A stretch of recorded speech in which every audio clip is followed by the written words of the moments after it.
amigos, bienvenidos a este nuevo capítulo de Ser Humano en Construcción. Hoy día vamos a hablar de esa angustia de ser alguien. Pero antes de contextualizar, hablando de ser alguien, les quiero comentar esas noticias de último momento que nos ocurrieron en la semana. Y a propósito del plebiscito que se viene el 25 de octubre en Chile, donde vamos a aprobar o rechazar la redacción de una nueva constitución, me tocó ser vocal de mesa. No es primera vez que voy a ser vocal de mesa, pero me parece que esto es un momento histórico y me parece muy interesante. Ahora bien, hay un fenómeno muy extraño dentro de ser vocal de mesa, que cada vez que a uno le toca ser vocal de mesa, sobre todo a la gente que no lo ha sido, es como que te diera el pésame. Parece que uno se estuviera muriendo, como chuta, qué lamentable, así es la vida, como te tocó ser vocal de mesa. Y la verdad que en mi experiencia, lo que a mí me ha tocado ser vocal de mesa no es nada terrible. Pero bien, no quiero salirme del tema de hoy, va a ser un paréntesis. Quizás pueda estar hablando del el 26 de octubre, probablemente esté hablando de este fenómeno de ser vocal de mesa con todo lo que implica. Pero volviendo al tema de ser alguien, o la angustia de ser alguien, que es nuestro capítulo de hoy, voy a estar hablando un poco de lo que es el existencialismo. Y como existencialismo suena muy feo y muy aburrido para la gente que no estudia filosofía, no le quise poner así el capítulo, porque pensé que capaz que no lo viera nadie. Aunque si no lo ve nadie, igual yo voy a estar hablando, pero como tengo mucha gente que no estudia filosofía, sino que se interesa en temas cotidianos, que dentro de la filosofía también pasa, pero digamos que vamos a hablar un poquito del existencialismo de forma muy, muy básica, no voy a profundizar nada, así que nadie se asuste si no ha estudiado filosofía, si no sabe lo que es el existencialismo, no pasa nada, está bien. Es más, si hay alguna persona de filosofía que me está escuchando y cree que es muy de manual la explicación, porque suele pasar, estos rockstar filosóficos que creen que hay que hablar de extraño, si no, no hablemos de nada, discrepo profundamente, lo respeto, pero discrepo profundamente. Vamos a hablar simplemente de lo que es el existencialismo. Entonces, para ser muy concreto, muy, muy exacto, les voy a mostrar una tijera. Cuando a alguien se le ocurrió inventar una tijera, pensó cuál era la función de la tijera. La tijera va a servir, o esa cosa que voy a inventar y que ni sabía que se iba a llamar tijera, pero se va a llamar tijera, sirve para cortar. Entonces va a ser un instrumento que es para cortar cosas. Entonces luego lo inventó y luego se llamó tijera, o no sé si se llamó tijera antes. En realidad no tengo idea quién es el inventor de las tijeras.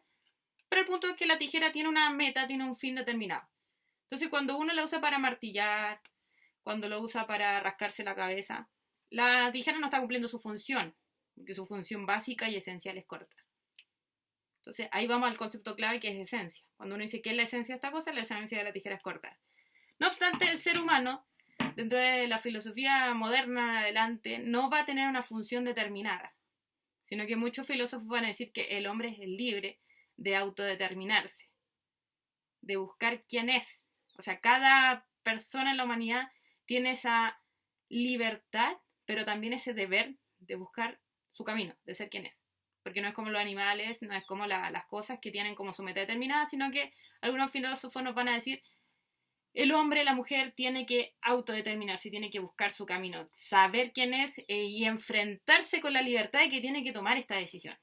Entonces, en esta decisión, algunos filósofos van a nombrar este concepto de enfrentarse a esa libertad como angustia. Ahora, yo sé que uno de la filosofía puede decir cosas muy extrañas, pero les voy a dar un par de ejemplos concretos donde la angustia funciona muy bien, podemos llegar a entenderlo. Quizás no es lo que estaba pensando Kierkegaard, no es lo que estaba pensando Jean-Paul Sartre con la náusea, pero más o menos ese es el camino, o sea, esa es la sensación. ¿Y cuáles son dos ejemplos? Uno muy básico y concreto es cuando uno era chico, iba al supermercado con su mamá. Entonces la mamá compraba todas las cosas, uno iba al lado de ella, a veces le compraban cosas que quería, a veces no, y llegaba el momento de ponerse a la fila. Y la mamá nos decía ahí cordialmente, quédate acá, yo vengo al tiro porque se me quedó algo. Ahora, uno en su mente de niño, pensemos de 10 años, de 8 y 10 años, entra en un tormento y ahí viene el concepto de angustia, de que además que la mamá no vuelve luego, porque parece que no se le olvidó una cosa, se le olvidó el supermercado completo, uno se enfrentaba al problema de que la fila empezaba a avanzar en el supermercado y se llenaba para atrás y adelante empezaba a avanzar. Y uno como niño veía que esa fila avanzaba y la mamá no llegaba. Y ahí se genera el concepto de angustia, porque uno tenía que decidir como niño, a sus cortos de 10 años, por poner una edad, ¿qué hago? Espero a mi mamá hasta que me toque justo a mí, yo le digo a la cajera que todavía no ha llegado mi mamá, o me salgo de la fila pensando en que mi mamá cuando llegue me va a retar por qué me salí de la fila si ella había ido a comprar una cosa simplemente. Entonces, ahí basalmente ya el ser humano de 10 años se enfrenta a la angustia de qué hace cuando la mamá te deja en la fila y no llega nunca. Yo creo que a todos los niños que vivimos en la época del supermercado, o en las filas de los mercados, o en la fila del negocio de la población, para gente que no vivió en la época del supermercado cuando era niño, siempre ya existió ese concepto de angustia de que te dejaban a cargo y tenías que tomar una decisión que era terrible por donde uno se la mira. Ahora, el punto es que no es nada terrible. O sea, nadie se murió, ni creo que no. Mataron por salirnos de la fila, pero aquí estamos. Pero ese ya es un primer paso de la angustia. Un segundo paso de la angustia es cuando uno está en cuarto medio. Para el que no es chileno, cuarto medio es el último nivel de educación media escolar para después dar el salto a la universidad, al pregrado, a la licenciatura. Entonces, ahí para mis alumnos, cuando yo les enseño, está un elemento de angustia importante. ¿Por qué? Porque la persona se hace responsable. Yo me hago responsable de que voy a estudiar, de qué decisión voy a tomar con mi vida. O sea, ya me hago libre de decidir.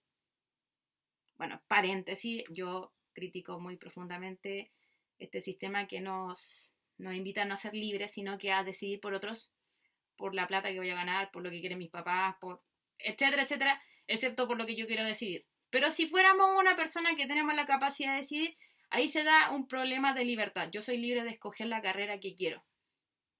Pero esa misma libertad me angustia porque sé que voy a tomar una decisión que a lo mejor puede ser no la correcta.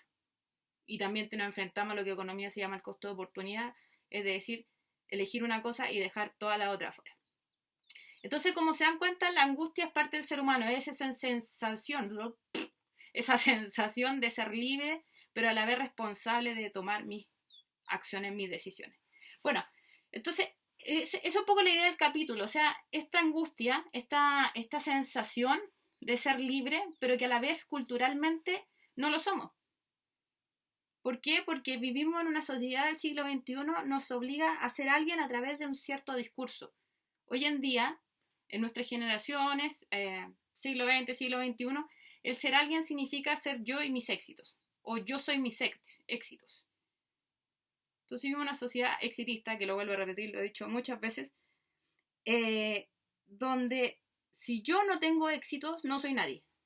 Vivimos en una sociedad que educacionalmente nos dice, entra a estudiar para ser alguien, cosa que yo repudio máximamente. Todos somos alguien. O sea, todos, desde que nacemos, desde que pisamos este planeta Tierra, no pisamos literalmente, porque los bebés no pisan la Tierra literalmente, pero desde que entramos a existir, somos alguien. No necesitamos éxitos para ser alguien. O sea, aunque usted no haya terminado su colegio, aunque tenga más fracasos que éxitos, siempre somos alguien. Me gusta mucho a mí la carrera de los tenistas porque hasta Roger Federer sabe que no es solamente él y sus éxitos, porque un tenista pierde más veces que gana. Son muy pocas las veces que gana frente a las que pierde.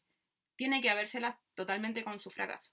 Entonces, si usted no terminó el colegio, si tiene que trabajar desde que era pequeño, porque su familia no estaba en las condiciones para que estudiara, si no tiene los éxitos que tiene la sociedad, sigue siendo alguien. No es, deja de ser porque usted no tiene éxitos en la vida, que es lo que pide la sociedad actual.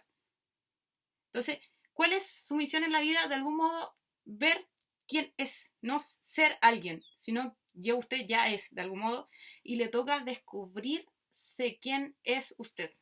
Ahora, yo tengo una posición en la vida, yo busco este camino, lo estaba buscando, y ahí me declaro profundamente amiga del existencialismo, en el sentido que el ser humano tiene que enfrentarse a estos problemas, tiene que decidir bajo su cierta libertad, bajo su cierta independencia, y por eso discrepo y siempre critico, y lo hice el primer capítulo y lo voy a hacer hasta el final de los tiempos, la filosofía actual, porque la filosofía actual nos llena de papers, de artículos, de investigaciones, nos llena de maestros, pero que en ningún momento toman ciertas decisiones con esa congoja, con esa angustia propia del ser humano.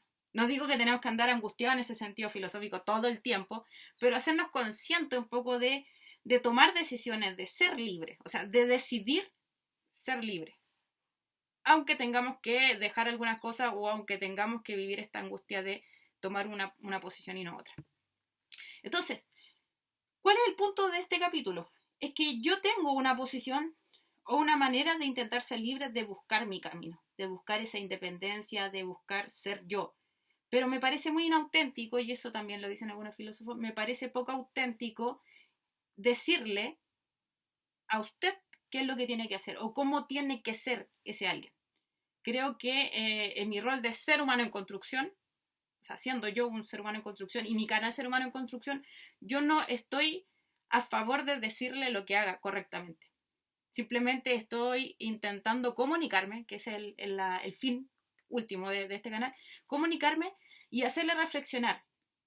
Si en algún momento usted se ha sentido que no es alguien porque no tiene una cantidad de éxito o les dice a los suyos estudien para que sean alguien, no, ustedes ya son alguien. ¿Qué son y a dónde van? Ese es lo que tienen que resolver ustedes. Y es lo que de algún modo planteo para que quede ese bichito que les permita salir de esa Matrix.